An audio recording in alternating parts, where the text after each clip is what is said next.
सोचिए, एक ऐसी रात जब आपके घर के बाहर हजारों लोग हों, लाउड स्पीकर पर आवाज़ आ रही, अगर कश्मीर में रहना हो तो हमारा धर्म कबूल करो, नहीं तो घाटी छोड़ दो। दरवाजे बंद, बच्चे रो रहे हैं और माता पिता समझ नहीं पा रहे कि सुबह तक जिंदा रहेंगे या नहीं। कश्मीर की यही कहानी, एक ऐसा सच जिसने लाखों कश्मीरी हिंदुओं की ज़िंदगी हमेशा के लिए बदल दी। लेकिन सबसे बड़ा सवाल आज भी वही है, आखिर 1990 में कश्मीर पंडितों के साथ क्या हुआ था, किसकी सरकार थी और क्या अब उनकी ज़मीन सच में वापस मिल सकती है। हेलो दोस्तों, मैं करण किशोर और आपका हमारे चैनल पर स्वागत है।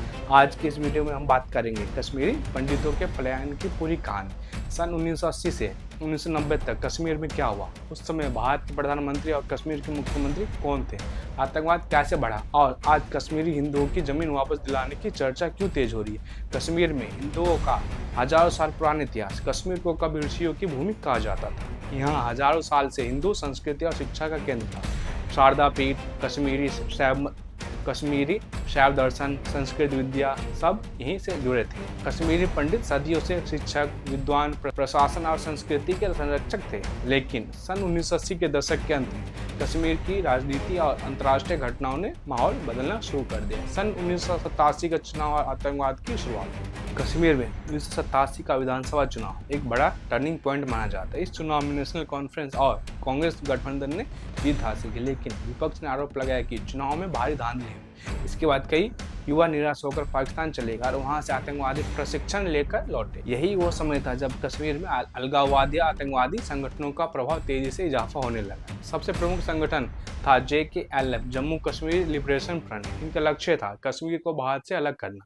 सन 1989 टारगेट किलिंग की शुरुआत। 1989 आते आते कश्मीर में हालत बेहद खराब हो चुके थे। सबसे पहले निशाना बनाएंगे कश्मीरी हिंदू नेता, बुद्धिजीवी और सरकारी अधिकारी। 14 सितंबर 1989 को भाजपा नेता टीका लाल टपलू की हत्या कर दी गई। इसके बाद कई और हत्याएं हुई। न्यायाधीश, पत्रकार, शिक्षक, डॉक्टर। इन हत्याओं का उद्देश्य था कश्मीर में डर का माहौल पैदा करना। 19 जनवरी 1990 कश्मीर की सबसे काली रात। 19 जनवरी 1990 को कश्मीर में जो हुआ उसे आज भी लोग सबसे काली रात कहते हैं। उस रात मस्जिदों के लाउड स्पीकर से धमकी भरे ऐलान हुए, सड़कों पर भीड़ निकल आई और हिंदुओं के खिलाफ नारे लगाए गए। कुछ जगहों पर यह नारा भी सुनाई दिया, कश्मीर में अगर रहना है तो हमारा धर्म कबूल करो।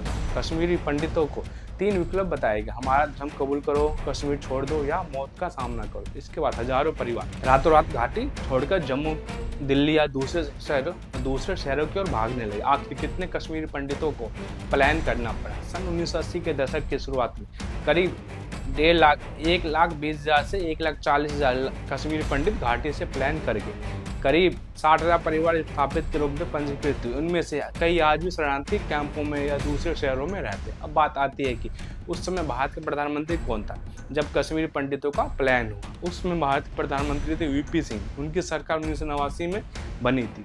उनकी सरकार को उस समय बीजेपी और अन्य दलों का समर्थन मिला था। उस समय कश्मीर का मुख्यमंत्री कौन था। सन 1990 की शुरुआत में कश्मीर के मुख्यमंत्री थे फारूक अब्दुल्ला, लेकिन जब केंद्र सरकार ने जगमोहन को राज्यपाल बनाया तो फारूक अब्दुल्ला ने विरोध में इस्तीफा दे दिया। इसके बाद जम्मू कश्मीर में राष्ट्रपति शासन लागू हो गया। जगमोहन की भूमिका में विवाद।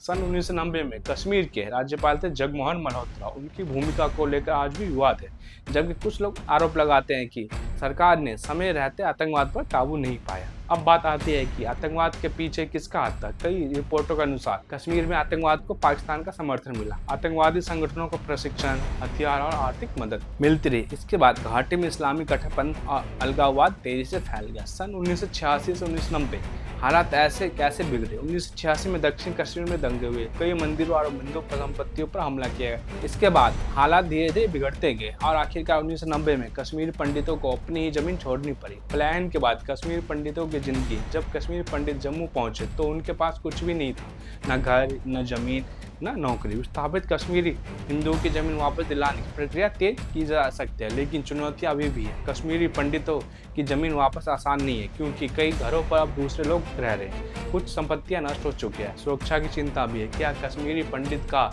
कभी वापस लौट पाएंगे, यह सवाल पिछले 35 सालों से पूछा जा रहा है। कश्मीरी पंडित कहते हैं हम कश्मीर लौटना चाहते, लेकिन सम्मान और सुरक्षा के साथ। आखिर जिम्मेदार कौन था, यह सवाल आज भी बहस का विषय है। कुछ लोग कहते हैं पाकिस्तानी समर्थित आतंकवाद जिम्मेदार था, कुछ कहते हैं उस समय की सरकारें हालत संभालने में असफल रही।